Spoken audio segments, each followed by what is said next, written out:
우리는 여로보암 왕의 실패를 통해 교훈해 주시는 말씀을 깨닫기를 원합니다. 성경은 단순한 역사나 이야기가 아니라 우리에게 교훈을 주시기 위해서 기록한 말씀입니다. 로마서 15장 4절을 보시면 무엇이든지 전에 기록된 바는 우리의 교훈을 위하여 기록된 것이니 우리로 하여금 인내로 또는 성경의 위로로 소망을 가지게 함이니라 라고 말씀합니다.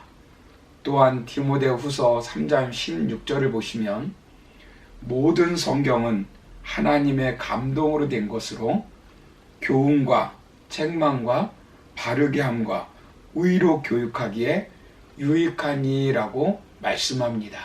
여로보암 왕의 실패한 인생이지만 그 실패를 통해서 교훈해 주시는 것이 있다는 것입니다.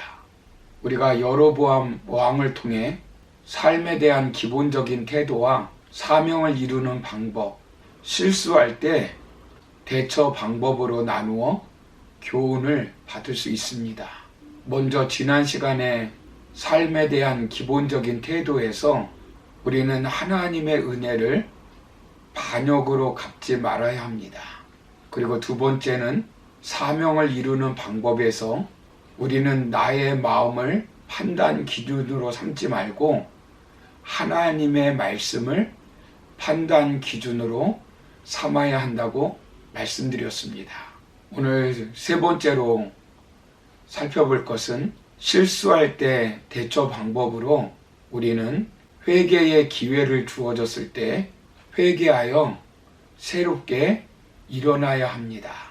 본문 1절을 보시면 보라 그때에 하나님의 사람이 여호와의 말씀으로 말미암아 유다에서부터 베델에 이르니 마침 여로보암이 제단 곁에 서서 분향하는지라 라고 말씀합니다. 하나님은 하나님의 사람을 보내어 여로보암 왕에게 회개의 기회를 주셨습니다. 하나님의 사람은 여호와의 경고를 여로보암에게 전하기 위하여 베델에 파견된 여호와의 전령이었습니다. 이처럼 우리 주변에 믿음의 사람을 통하여 회개의 기회를 주십니다. 목회자나 장로님이나 권사님, 집사님들 통해서 깨닫게 해주십니다. 본문 2절에서 하나님의 사람은 여호와의 말씀으로 단을 향하여 이렇게 외쳤습니다. 다나 다나 여호와께서 말씀하신다. 요시야라는 아이가 다윗의 집안에서 태어나 여기서 분향하는 산당 제사장들을 내 위에 제물로 바칠 것이며 사람의 뼈를 내 위에서 태울 것이다. 그리고 3절에서는 그가 외친 여호와의 말씀이 반드시 이루어질 것이라는 징조로 단이 갈라지며 그 위에 있는 재가 쏟아질 것을 말합니다.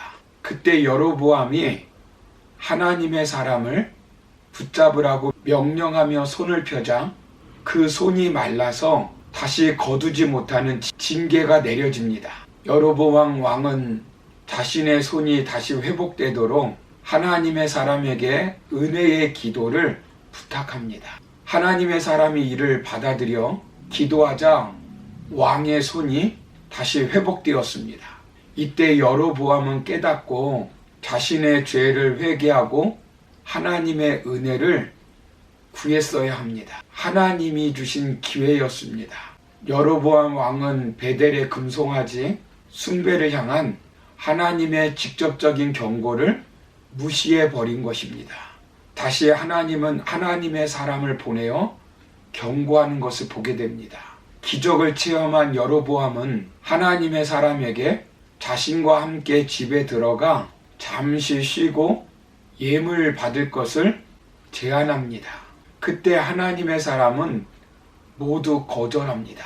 왜냐하면 하나님께서 떡도 먹지 말고 물도 마시지 말라고 말씀했기 때문입니다. 하나님께서는 하나님의 사람이 여로보암을 경고하는 것 외에 자신이 허락하지 않는 장소에서의 그 어떤 활동도 용납하지 않으셨습니다. 하나님께서는 하나님의 사람이 베델에 거주하는 것을 허락하지 않았고 베델에서 먹고 마시는 것을 허락하지 않으셨다는 것을 깨닫고 말을 들었을 때 왕은 깨달아야 했습니다. 그런데 여로보암 왕은 깨닫지도 못하고 회개하지도 않았습니다. 결국 하나님은 하나님의 사람의 징계를 통해 여로보암도 징계할 수 있다고 하는 사실을 보여줍니다. 거짓 선지자의 유혹에 넘어져 하나님의 사람이 베델에 가서 하나님의 말씀을 어기고 떡을 먹고 물을 마십니다. 이것은 여로보암이 잘못을 깨닫게 하기 위한 것입니다. 여로보암도 하나님의 말씀을 받고 그것을 지키지 않고 범죄하였습니다. 그런데 여로보암은 회개하지 않았습니다. 악한 길에서 돌이키지 않았습니다.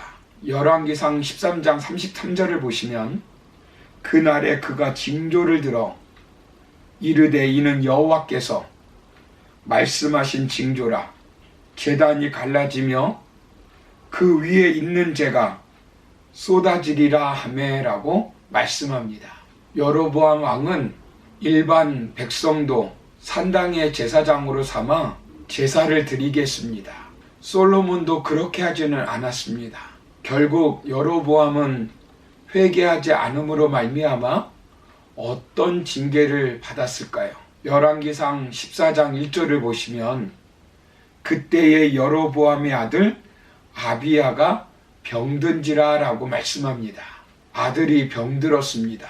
그래도 깨닫지 못하고 회개하지 않았습니다. 그 결과 아이도 죽고 자신도 죽게 됩니다. 그뿐 아닙니다. 열왕기상 14장 10절을 보시면 그러므로 내가 여로보암의 집에 재앙을 내려 여로보암에게 속한 사내는 이스라엘 가운데 매인자나 노인자나 다 끊어버리되 거름더미를 쓸어버린 같이 여로보암의 집을 맑게 쓸어버릴지라 라고 말씀합니다. 여로보암 집에 속한 모든 남자들이 죽게 된다는 것입니다. 사랑하는 성도 여러분, 여로보암 왕 한 사람 때문에 개인과 가정, 더 나아가 나라가 망해버리는 비극을 가져오게 한 것입니다.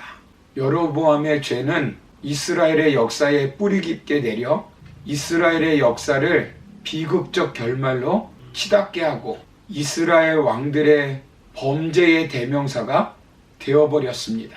여로보암은 눈에 보이는 사람을 두려워하였지만 정작 두려워할 대상은 여호와 하나님임을 망각하고 있습니다. 눈속임으로 문제가 해결되는 것이 아닙니다. 잘못이 있을 때는 회개하고 다시는 그 길로 가지 않는 것입니다. 하나님은 우리가 죄를 회개하면 그 모든 죄를 용서하십니다. 이사야 43장 25절을 보시면 나 곧 나는 나를 위하여 네 허물을 도말하는 자니 네 죄를 기억하지 아니하리라 라고 말씀합니다. 그리고 히브리서 8장 12절을 보시면 내가 그들의 불의를 긍휼히 여기고 그들의 죄를 다시 기억하지 아니하리라 하셨느니라 라고 말씀합니다. 우리는 북이스라엘의 왕 여로보암을 통해서 큰 교훈을 얻어야 합니다. 그것은 회개의 기회가 주어졌을 때 회개하여 새롭게 전진해야 한다는 사실입니다. 그러므로 우리들의 삶의 현장에서 하나님 앞에 악을 행하고 죄를 범한 것 있다면 회개의 기회를 놓치지 말고 철저히 하나님 앞에 회개하여 죄 용서함 받고 새롭게 일어나 달려가는 저와 여러분 다 되기를 주의 이름으로 축원합니다. 감사합니다.